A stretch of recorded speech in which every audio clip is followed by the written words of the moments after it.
Hi, welcome to Atmosphere Digital. Thanks for joining our Google Apps for Work event, What's Driving Forward-Thinking Businesses. What you've just seen is one of our newest features in Google Docs called voice typing. It makes taking notes a snap, especially while on the go with a tiny keyboard. I'm Maureen Bradford, Director at Google for Work, and I'll be your guide through the next hour. Before we scan the agenda, take a sec to check out the features on your screen. The swirling dots are actually a social visualizer, an easy way to see how people are reacting to content. You can also ask questions live, and we have our Google experts ready to chat and answer questions real time. Okay, now here's what you'll experience in today's event. First, we begin with a global perspective. It's estimated that every day, an average of about 100,000 plus businesses are started. Now, what determines which ones fail and which ones succeed? Well, here at Google Apps, we'd like to help you answer that question. Rich Rao, who leads our global sales and is a longtime Googler, will share the 3 common characteristics of our most successful customers. And then, to pan out to a wider than Google perspective, we'll hear from the United States Federal Chief Information Officer, Tony Scott. He'll share his perspective on what makes businesses successful, including his view on the Internet of Things and business transformation, as he leans on his executive leadership experience leading at Disney, Microsoft, and General Motors. After Tony, we'll complement these perspectives by handing the mic to an array of forward-thinking businesses that have gone Google with Google Apps, including Salesforce, Woolworths, Concha y Toro, WeWork, and Made.com. We'll wrap our insights discussion with a sit-down with Tony Fadell, founder and CEO of Nest, considered the father of the iPod and recent Hall of Fame member on Vanity Fair's new establishment list as one of the world's top 25 disruptors. Tony and Rich will all hold an Alphabet on Google conversation on the key ingredient for disruption, why businesses need to think younger, in Tony's words, and what really prevents companies from excelling. And finally, to close our event, we invite you to join in an interactive demo of Google Apps' most popular features with our Atmosphere team behind the scenes. But now, without further ado, let's turn it over to Rich for the 3 most common traits across our 5 million apps customers worldwide. Hi everyone, I'm Rich, and during the last 9 years, I've worked on Google Apps, where I've been witness to significant evolution. Even what people think of as the classic enduring logo of Google has evolved over the years, with the latest change just occurring. Now, more specific to apps, you can see that our first website took on a much more humble form and has evolved to the point now where millions of people come to engage with us today. At an industry level, things have evolved extremely rapidly. 7 years ago, a book called The Big Switch predicted the move from on-premise computing to the cloud. But even as we reflect back, some at Google, including myself, I have to admit, have been surprised at just how quickly this transition has occurred. If it feels to you as if business around you is also evolving at a faster pace, it's because, well, actually business is evolving at a faster pace. And the data supports that. In the 1950s, the average company joining the Fortune 500 was 75 years old. In 2013, that figure shrank to just 10 years old. Here's another data point. It used to take decades for a company to reach the $1 billion market capitalization point. These days, companies reach that in just a few years, and in some unicorn cases, just a few months even. Now, part of what's driving this is the digital transformation. As consumer technology gets more powerful, entirely new business models emerge. And some of those new business models can disrupt an entire industry, practically overnight sometimes. We saw this happen with companies like Airbnb, which we featured on the last Atmosphere in June, and with Made.com, which you'll hear from later today, as they share their story of taking retail completely online. Both are companies that transformed their industry with a business model made possible by new technologies. But that's only the beginning. Technology is also making the world smaller, both for your collaborators and for your competitors. Everyone now has access to the same powerful technology, which means that great ideas can come from anywhere. Engineers working in developing countries have the same opportunity as engineers working right in the middle of the Silicon Valley.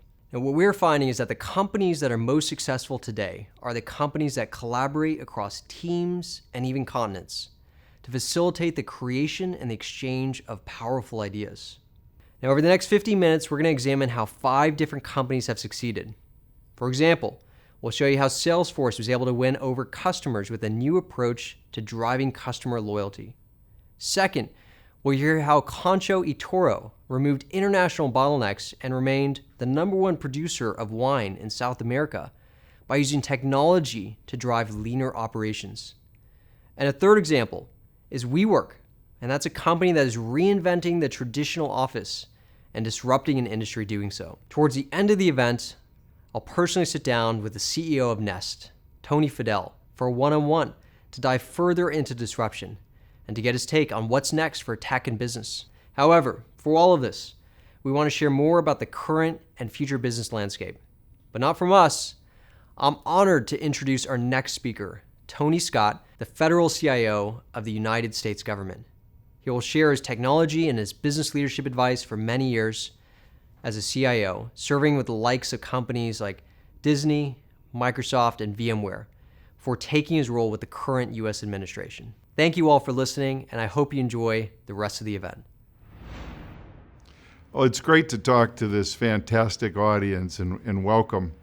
My role is Federal Chief Information Officer for the federal government. And the role is particularly interesting because this is a very transformative time in the federal government where issues of security, of transforming government to a more digital model are all right on the table and happening right now. And thanks to a lot of great people that have come and helped from the tech industry, I think we're on a roll and doing some really fun things at this point. And what we're working hard on right now is how to modernize that whole set of work so that just as easy as it is to use Google for things, the federal government should be that easy to use. There's several strategies that we're using to transform. First, on the technology side, we think the wrong thing to do is just lift and shift old architecture to the cloud. Just replicating that in the cloud probably isn't the right answer. A better answer, we think, is to create big cloud scale services, things like workflow or case management that lots of different federal agencies can take advantage of, and then build the very unique things, the small part of things that are unique, on top of those scalable cloud services. There's so much available and there's so many choices when it comes to technology. One of the first things I think an organization has to do is understand its mission and what it's trying to do, and have a set of sort of value statements that clearly articulate how you're going to weigh things. Some organizations are much more, let's say, security focused, and I'm speaking in a government context right now. And that has to take priority over pretty much everything else. But other agencies have other missions and other priorities. One of the things that we just asked every federal agency to do is look at its high-value assets. And this was an exercise where the whole executive team, the agency secretary, the deputy secretaries, the CIO, were asked to, let's look at our mission, let's look at our high-value assets, and then let's do an assessment of the technology and also the security that enable that mission. And that discussion among the executive team is one that needs to happen in every agency, every organization, every private company on a regular basis. First of all, because things change over time sometimes. And secondly, technology evolves. And so what might have been appropriate 2 years ago or 5 years ago might be very different today. And that discussion among the management team is one of the best conversations that should take place if it can take place. The analogy that I think of, quite frankly, is go back in time before banks were well established. And, banks got robbed and, people didn't feel that secure maybe about putting their money in a bank. And, you felt, hey, if I have control of it, maybe it's under my mattress, I'm feeling secure about that. But then a whole bunch of things changed, and bank insurance came along, better security, better guarantees. All kinds of things happen to change people's mind about where they should put their money. And I think everybody would recognize today that you're far better off storing your money in a bank that's federal deposit insured and so on than it would be to keep it under your mattress at home. Because nobody at home can do as good a job of security as a big bank can, quite frankly. And I see the big cloud providers in the same way I see a bank. They have the incentive, they have the skills and abilities, and they have the motivation to do a much better job of security than any one company or any one organization can probably do. So while we have FedRAMP and FISMA and a bunch of other sort of federal standards, and we'll continue to evolve and work on those, I think today the better bet is get to the cloud as quick as you can, because you're guaranteed almost to have better security there than you will in any private thing that you can do.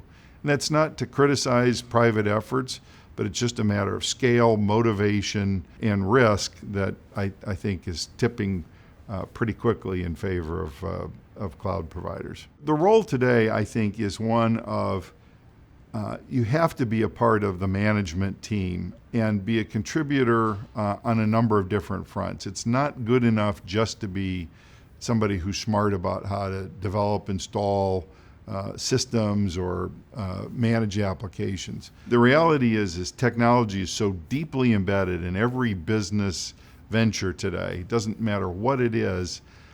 Most things you can't do without some heavy dose of technology. This is a case where I think CIO is both educator, consultant, business partner, but also very much a collaborator with the business side of whatever the enterprise is. And I think the role is evolving also to be one of a developer of talent. So if you have a really talented CIO team, they're people who've come in and out of various parts of the business.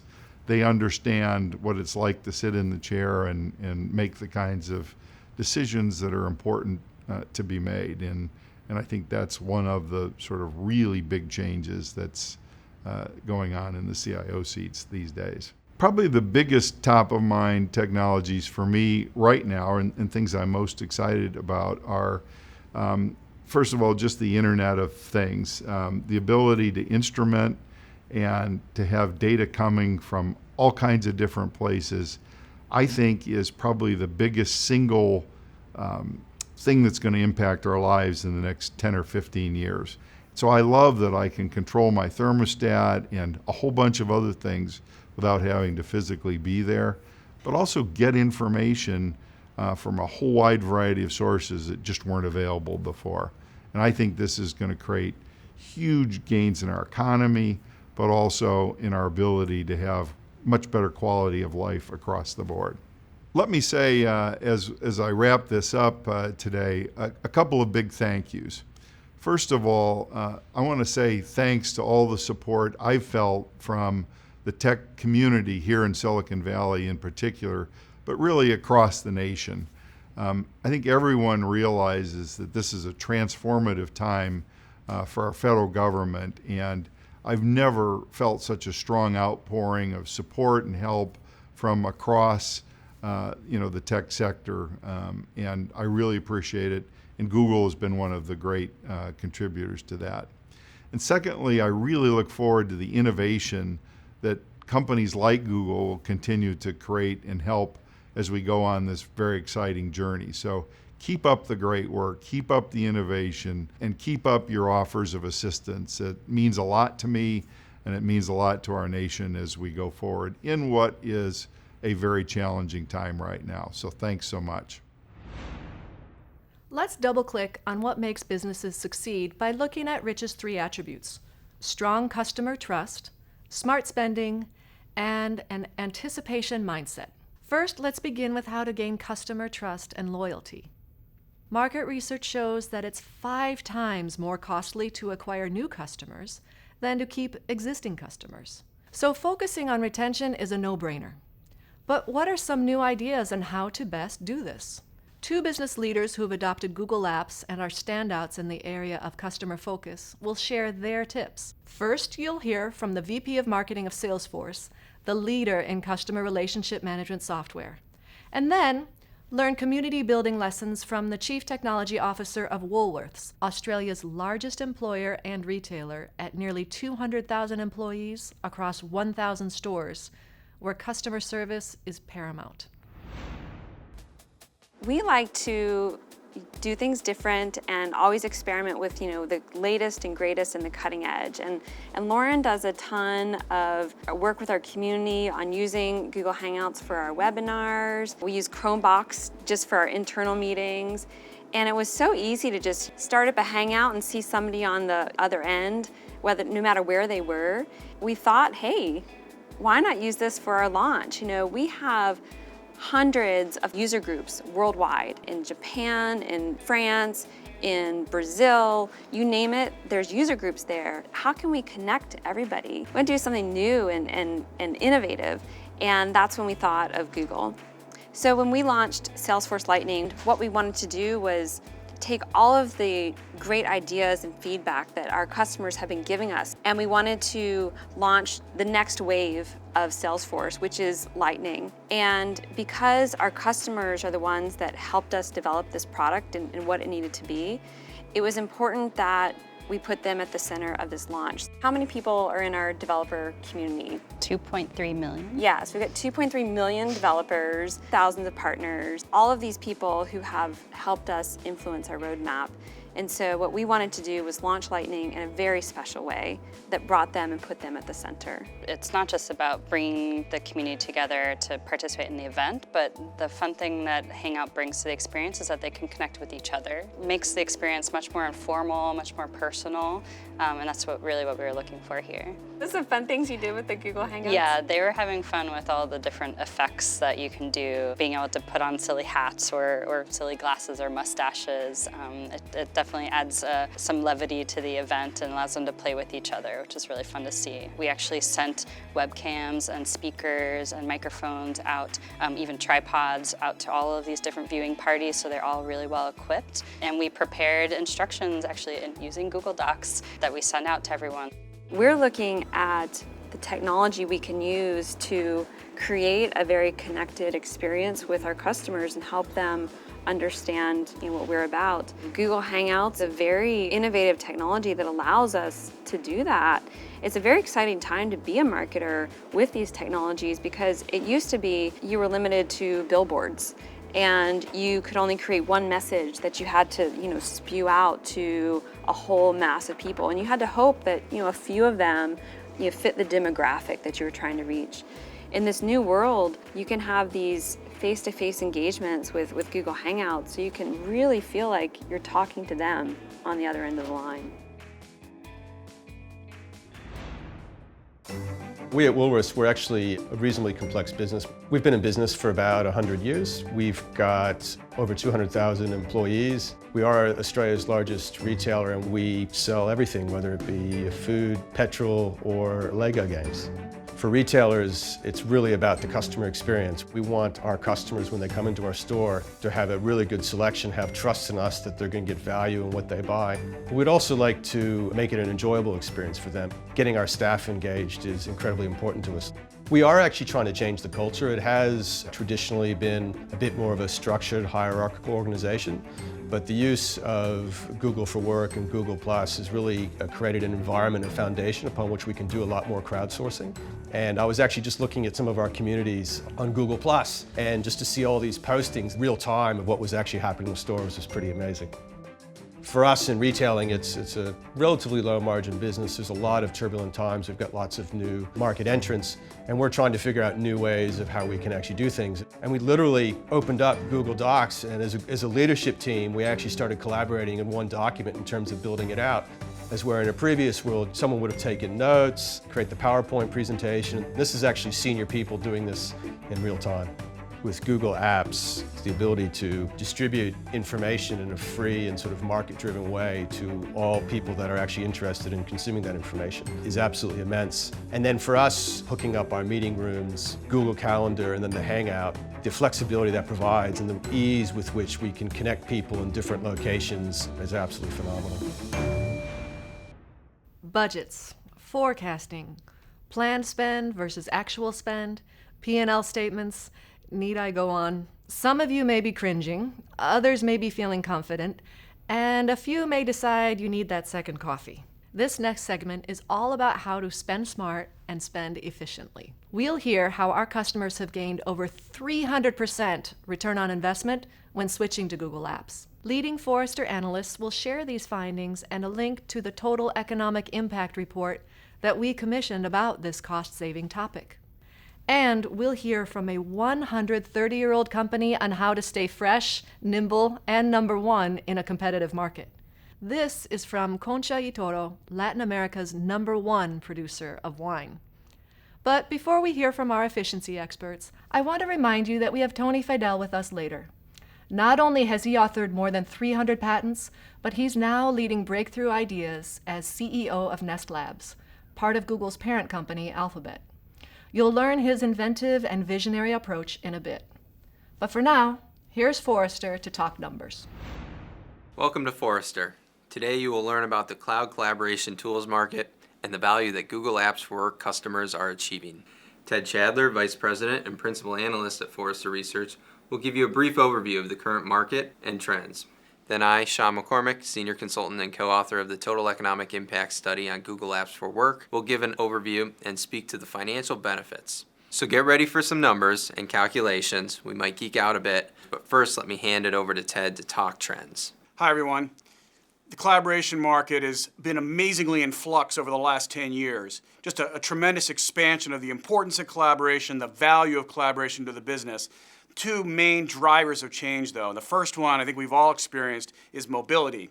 We're not sitting at our desks all day, 9 to 5 working. We're out and about. We're meeting with customers. We're meeting in team rooms. We're working across massive boundaries, working in coffee shops. And so we need tools that help us work wherever we are on any device we choose.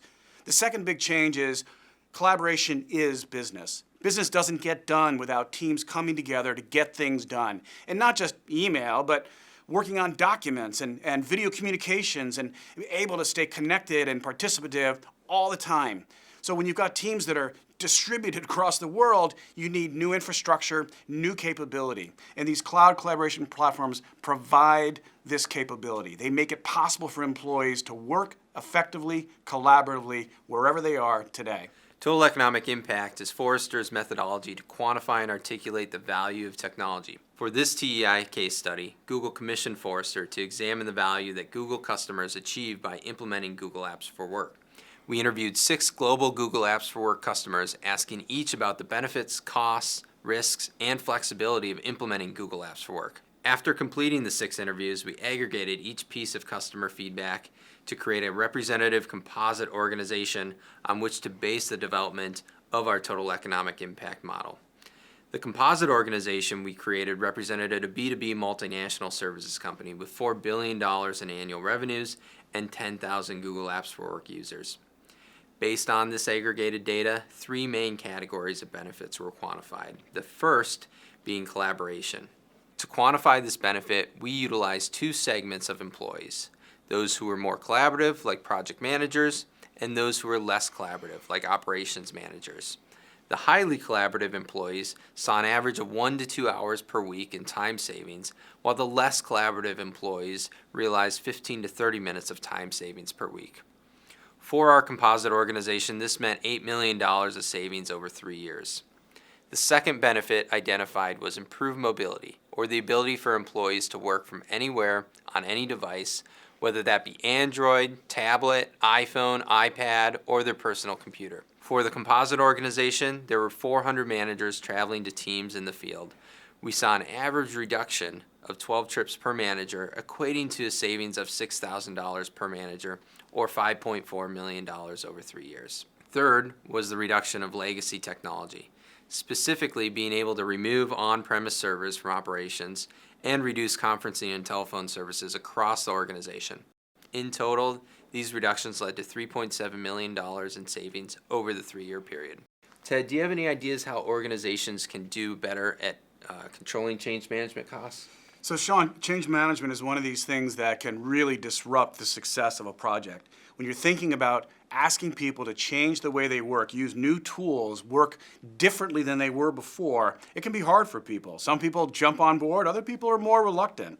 So change management has to kind of tier the training, provide just-in-time training, and go continue after it. Not just do it once and be done, but have a continuous process to make sure people are making the most out of the new tools and the new capabilities. The bottom line here is that over 3 years, taking into account all risk adjustments, Google Apps for Work returned $17.1 million in benefits, outweighing the total cost of $4.2 million, and resulting in a return on investment of 304%. Now that we've gone over the numbers and the market trends, we thank you for taking the time to hear about the value that organizations are realizing through the use of Google Apps for Work. Only some unique countries have the privilege of producing great wines, and Chile, where Conchitoro comes from, is among them. Today, Conchitoro is present in 145 countries. It is the wine brand with the greatest presence in different markets around the world. At the beginning in 2009, when we decided to use Google Apps, we were looking for reducing cost and mobility. It was extraordinary at the beginning. We were looking to have no servers, no anti-spam appliance, and Google Apps did it. For us, it's a very good solution. We see our alliance with Google not only as an opportunity of having apps to improve our productivity at work, but especially as a means to foster the innovation and creativity of every employee at Conchitoro. Google Apps has brought us innovation because it has allowed our people to collaborate inside the company, outside the company, and to work differently but looking for the same goals. It was 1/3 of the company that already used Gmail, so it was easy for us to introduce Google Apps for them. They were very happy with the solution at that time. All the Google Apps solutions work as one. We work with all of them at the same time. We use the email, we use the Google Drive, we use a document, a presentation, or a slide. So it's really helpful for us to use every application that Google provides. At Conchitoro, innovation is everything. In our company's globalization process, technology has played a key role for a digital experience in addition to a sensory one. Technology brings our product closer to consumers. In this environment, it is crucial to work with Google. With the same passion and joy we make great wines, we will work jointly so that this alliance reaches each one of our distributors in the 145 countries where we are present. We've all heard of those magical unicorns and lofty IPO stories, but let's get to the fundamentals of how businesses are breaking industry molds. We'll hear from two apps customers who are doing this: WeWork and their transformation of the traditional workspace, and Made.com, a global furniture retailer, all online, that crowdsources their design ideas straight from the customers. And just after them, we'll have our keynote Q&A with Alphabet executive Tony Fadell, founder and CEO of Nest Labs. Now, let's get ready to learn the tangible secrets of business disruption. A warm welcome to everyone attending Atmosphere. I think you'll be really glad that you decided to tune into this portion. So many companies are trying to figure out how to envision and create their future. And in some cases, they're trying to figure out how to disrupt a whole industry. And I can think of few people who are better equipped to talk about this topic than the person whose office or nest I'm sitting in right now, and that is Tony Fadell. Welcome, Tony. Thank you. Thank you. Great to be here. A little bit about Tony. He is the CEO of Nest. Tony is a true visionary and known as a disruptor in the tech industry. He's one of the fathers of the iPod, and having rebooted the music industry and forever changing the way that we consume entertainment, Tony's now trying to do something similar in our homes with Nest. Now, he's come a long way from very humble beginnings. You may not know this, but Tony started his career actually with an egg delivery service, albeit it was in the 3rd grade, I believe. Third grade, right? yeah. So on that note, welcome again. Thank you for joining us, and it's great to have you, Tony. Thank you. Great to be here. So you gave a TED Talk recently where you spoke about one of the essential ingredients needed to create one's future, and that is the topic of design.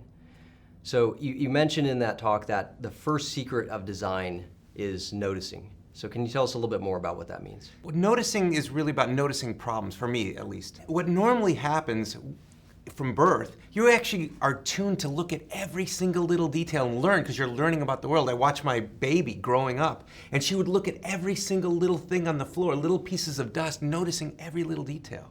But as you get older and older, you start ignoring those things and moving on to higher level things to notice. And so for us, and for design teams, it's critical that you go back and think about every step you do each day when you're going to build something, and think about those frustrations, those ones that you had maybe when you were younger or when you first encountered that product. And you say, oh, what's wrong with that? And then over a course of days or weeks, you just go, oh, that's the way it is. And so it's so important to see those little details. You know, in the TED Talk, I talked about the sticker on a piece of fruit. In the US and other places, we put stickers on pieces of fruit, and it drives people nuts when the first time they see it, like, I just want to eat this piece of fruit. But then over 5, 10 times, they forget about it, and we just live that way. Well, why is that? As designers, we need to tune into that habituation, that noticing, and really understand to get rid of those frustrations and not just live with them any longer. At the beginning of Atmosphere, I spoke about one of the trends we're seeing in the market is that companies are getting to scale at a faster and faster pace. And I think it may be related to something you talked about, which is this idea of thinking younger. Thinking younger is always just taking back, like I gave you that example of my daughter going in and seeing all those little details. That's about that, looking at the world from a beginner's perspective. How does someone who is not, experienced in things, how do they feel about the world? How do they experience what they do each day, and where are those frustrations? Where are those places that could be improved? So that is about thinking younger, noticing those details. So how do you do that in your organization? Well, the first thing is to make sure you hire people who have young minds. That could be young people with young minds or older people with young minds, but people who can really notice those details, who can think and put on a hat like they're a beginner each day and just go through their design process with that beginner's hat and have empathy for those users who are struggling to learn new things and try to make it really easy for them. So too often when we design something, we're designing something to impress the person next to us who's very experienced. To me, that actually alienates the beginners. Because what you're trying to do is you're trying to say, oh, this is a really important piece of technology for somebody, but the beginners, it seems so distant, it seems so unattainable. If we empower users with making really simple designs that allow them to do things with new technology in new ways they never thought very easily, then that's the right way to design for technology, for real users, not just beginners. Now, Tony, you've seen and been part of disruption in a lot of different venues. So can you, from your perspective, tell us what you think are the common conditions that are necessary to truly create disruption? The first thing about disruption is you have to look at a piece of technology or a new way of being that is so different than what has already existed. So to give you an example, electric cars, right? It's very different. And that disruption is going to change massively a whole industry. And now there's upstarts like Tesla who are taking on the big guys, and the big guys are going, now trying to follow them. They poo-poo it for a while, but then they go, oh, wait a second, there's something really big here. So I always look for technological disruption to change the way we've been doing things forever. So what we have to do is look for those perturbations in the evolution of products. And you say, that's where I think I can go enter and I can play with the big guys. I just won't be like a supplier to the big guys. I can actually be one of them. So look for technological disruption, and that's a great place where you can start. And as a corollary of that, have you seen companies who want to disrupt but struggle to do it? And if so, what are the things that are getting in their way? It's easier just to keep doing the thing you're doing. It's easier to kind of put your head in the sand and go, oh, that new technology, that's really not going to disrupt our industry. You always have to disrupt yourself if you're going to grow. So, if you look at what happened with the iPod's a lot less of a product today than it was 10 years ago. Why? Because the iPhone was created to cannibalize the iPod, right? If you think about it, if you are not eating your own, work, someone else is going to disrupt you. Most big companies don't like that because that means I can't just sit here and come in and punch the clock and do the same thing I've always done. I have to push the boundaries of it. And people don't usually like change. They like to do the same thing over and over. And so you have to disrupt yourself if you're going to stay relevant decades beyond where you started. Now, Tony, this conference is about apps. And so I have to ask you this question of, here at Nest, how are you using Google Apps, Hangouts, Docs, and what effect is that having on your organization? Pre the acquisition of Google, we didn't really use a lot of the Google apps. And when we got onto all the Google systems, especially Google Docs, Google Slides, Sheets, all of those things we use so much because we have a team that just is spanning multiple buildings in one area, but also spanning multiple buildings in multiple countries. And so it makes it so much easier to collaborate. You can see real time how people are editing things. You can talk to them online with the chat function. And then we obviously use Hangouts all the time for face-to-face meetings with new recruits as well as between teams and between companies. So it has really just taken things to a new level. The old days of the conference call are dead. It's horrible to work that way when you can't see what's on the screen and share information. If you were to take away these tools, wow, we would be crippled and go, what happened? We have to have these Google apps. They're so great for collaboration.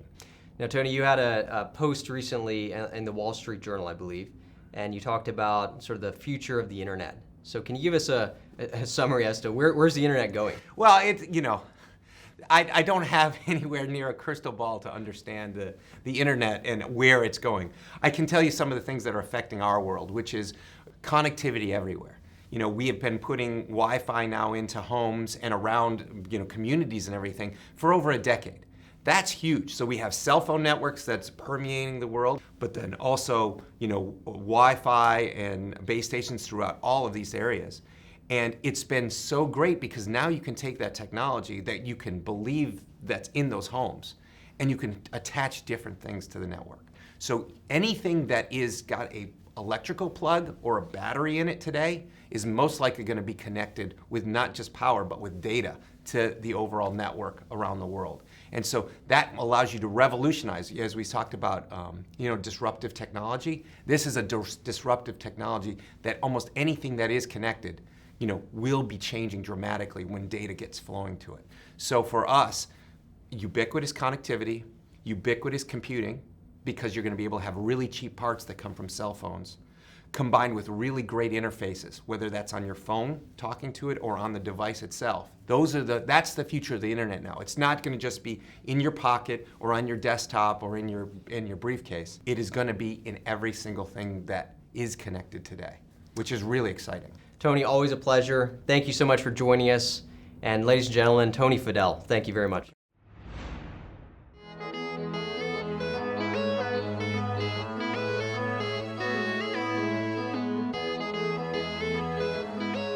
People seem to be asking a lot more of their work, of the time they spend at work, and that is everything from the environment that they work in, to the people that they're surrounded by, to the actual work that they're doing. They just start asking more of themselves, of their employers, of the environment, because I think people feel like if they're going to put in the time and the effort, that they really want a meaningful return on that. It's not just about getting a paycheck, it's about actually getting enjoyment and fulfillment in your day-to-day. And when we think about WeWork in a big picture, it's about sending a message to the communities that we're in and to the world that really, like, anybody can be an entrepreneur. Anyone can be a startup in themselves because the tools that are out there are empowering them to do so. The barriers to entry are so much lower, and figuring out a way to bring people together to help people connect with each other and find meaning in those relationships was fundamental to our challenge and still what we're trying to accomplish today. One of the big pressures on the company is people being able to have access to the same information so that they can make decisions based off of that consistent information. So that's really what Google Apps has enabled us to do, is have a centralized place where people are accessing the same documents and not managing multiple sources of information, because that's ultimately where you start to have redundancy and inefficiency and has a detriment to the operations of the organization. That ability to access your information is critical, and your ability to share that information is critical. We've got a lot of departments that really need to be closely in sync to be able to do the kinds of things that we're trying to do. And having a platform like Google Apps where everyone can log in and see the same information and collaborate is really critical and has really gone a long way towards us being able to do the things that we're doing. I think one of the most amazing things, again, as an empowerment tool, which is what we're all about, is that Google works from day one of your business. If you're one guy in a WeWork office or at a cafe or whatever, you can start with no barrier to entry. And then it can carry you through to, I mean, we're at employee number 800 and we're still using it, and I don't foresee us ever going away from it. Our mission is to be just sort of come in and you have business infrastructure that would really take you a long time to establish. And I think the product missions for Google Apps are very much the same. You kind of very quickly sign up as an individual user, and as you add your teams, you're automatically able to collaborate. If you were doing it all on your own, it would be really, really difficult, like piecemeal through the various platforms that are out there. So to have that kind of collection of utilities work seamlessly is really in line with what we're trying to do, is enable people to get up and running and do their life's work in a very seamless and easy way. And what's really important is that the people in each location are really experiencing an incredible energy level and connection to each other, and hopefully that exists in every location now and in the future.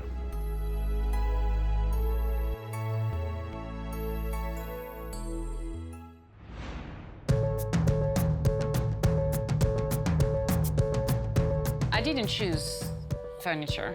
Furniture sort of chose us. May.com is making great design furniture accessible to everybody.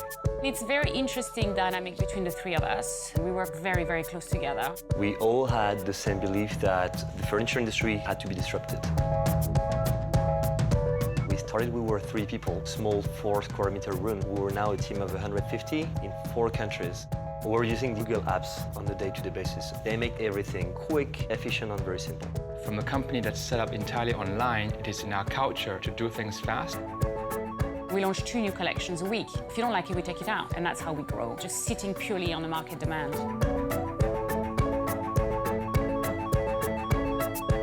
I'm constantly on the move. I'm not in the office a lot. It's a big frustration for my team.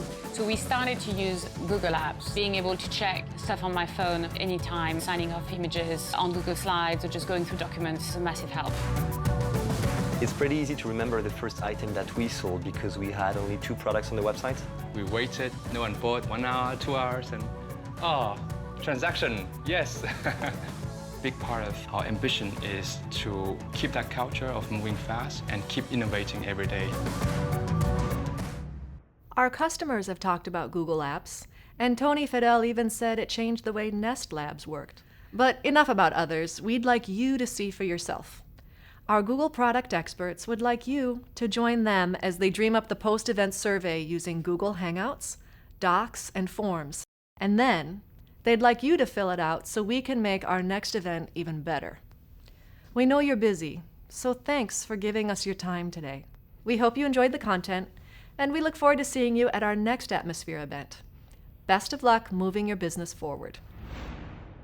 Hi, I'm AJ, Program Manager at Google for Work. In the next 5 minutes or so, we're going to walk you through an amazing product experience where you'll get to see the magic of Google Apps in action. Now be sure to stay around till the end because we have a special surprise for you. Now usually at the end of Atmosphere, we send out a survey to everyone to get their feedback on how we can do better next time. Well, this time we actually haven't finished the survey yet. In fact, we have a few questions left we've got to figure out. That's okay because we're on Google Apps for Work. We'll get this all sorted out right in front of you. There are 3 things that I must do to get the survey out to all of you watching. First, I've got to get my team together, wherever they might be, via Hangouts. Second, we're going to collaborate in real time on exactly what questions we want to ask and flesh those out in a Google Doc. And third, we'll take those questions from the doc, put them into a Google form on the fly, and send it to the thousands of you watching. And we'll bring it full circle by analyzing the results in real time in a Google Sheet. Sound like a plan? So let me do step 1 and get my team together. That's actually really easy with Calendar and Hangouts working seamlessly together. Take a look at my screen now. That's it. Hey guys, thanks for joining on such short notice. By the way, we have thousands of folks from Atmosphere tuning in as well. So that was step 1. And by the way, there are millions of customers using Hangouts just like that to connect to whoever they need to. Take Salesforce.com for example. They bought inexpensive webcams and tripods and sent them to 9 offices globally. the users set them up, and they were able to communicate in real time two-way during the product launch between the executives and the users in the field. Really powerful use case for Hangouts. On to step 2. Now that my team's together, we need to brainstorm exactly what questions we're going to ask the thousands of you out there. Okay team, I've started a brainstorming doc already. Let me share it with you all now. It's in Drive. I'm just going to go pull it out and get it to you in a moment. All right, there it is. Wow, keeping everything in Drive makes it easy to find things no matter how big or how many you might have. All right, here's the doc. Let me just add you all to it right now. I'll give you all edit rights. And I want to ensure this doc doesn't accidentally fall into the wrong hands. So I'm just going to hit this checkbox right here to prevent the download, copy, and print as well. Great. Okay, I see it, and I'm getting into the doc now. Yep, me too. I see it on my mobile. Awesome, guys. So let's jump right in. What do you guys think? Well, the first one's got a typo, so we got to get rid of that. Oh, yeah. Nice catch, Reshma. And, I think we need to get a bit granular on this question, too. So instead of a yes-no, let's do a strongly agree, disagree. Good. Yeah. All right, so that one seems like it's pretty good. Taking a look at number 3 too, I think we can do some changes there. Like, let's make it a bit more specific. So, let me change this here. You guys check this out, see what you think. Yeah, I like being specific. I have another idea for a question. I wrote it down last night. Let me paste it over. Oh, no. Sorry. What the heck? Oh, my gosh. Who is that? That's Henry for president. Just wanted your dog on to get famous, right? Well, at least let's get the right question in there. All right, there you go. Thank you. All right. You guys have anything else you want to change, or what do you think? No, I think it looks good. Looks good. I'll go ahead and lock in these changes now and put these into the survey that I'm about to send. Thanks, guys. You guys can drop. Bye. Bye. Bye, guys. See you later. As you can see, Google Apps for Work makes brainstorming across distance possible and teams really nimble. Take Second City, the comedy house in Chicago known for famous alumni like Steve Carell, Stephen Colbert, and Tina Fey. Now, when their corporate division needs to work on new content for a client, they all just dive into a Google Doc and start brainstorming. Once it's fleshed out and ready to share with a client, they simply share it via Google Drive. It's that simple. Now let me show you how easy it is to get these questions from a doc into a survey form. Because Google Apps for Work has powerful automation built right in, I'll just run this script that'll take this list of questions and turn it into a survey form in a single click. All right, let's take a look at it. Looks pretty good, but before I send it to the thousands of you watching, I'm gonna send it to a smaller group of Googlers just to make sure it works the way I want it to. All right, now that that's sent, let's watch the feedback come back in real time. Looks like they're pretty happy about the way things went. And there are many other customers, retail companies, that use forms just like this to manage internal store operations. Take the managers at Celio stores in France. They take their daily sales data and they enter all of it into a Google form, which drops into a Google Sheet for later analysis. This is a process that used to take 4,000 calls a day. And now it all just goes into one place where they can distribute it globally, and that really enables them to manage their inventory faster and get clothes into their customers' hands more quickly. Let's recap how Google Apps for Work enables teams to work faster and get more done. We use Hangouts to get our teams together from anywhere, Docs to build our ideas in real time, and Forms and Sheets to capture data and gain insights right away. You may remember we mentioned a special surprise for you. Well, now is your chance to win a smart Nest thermostat just for filling out the survey form. So just after I sign off, the form is going to appear for you. Please share your thoughts with us, and thank you for watching Atmosphere.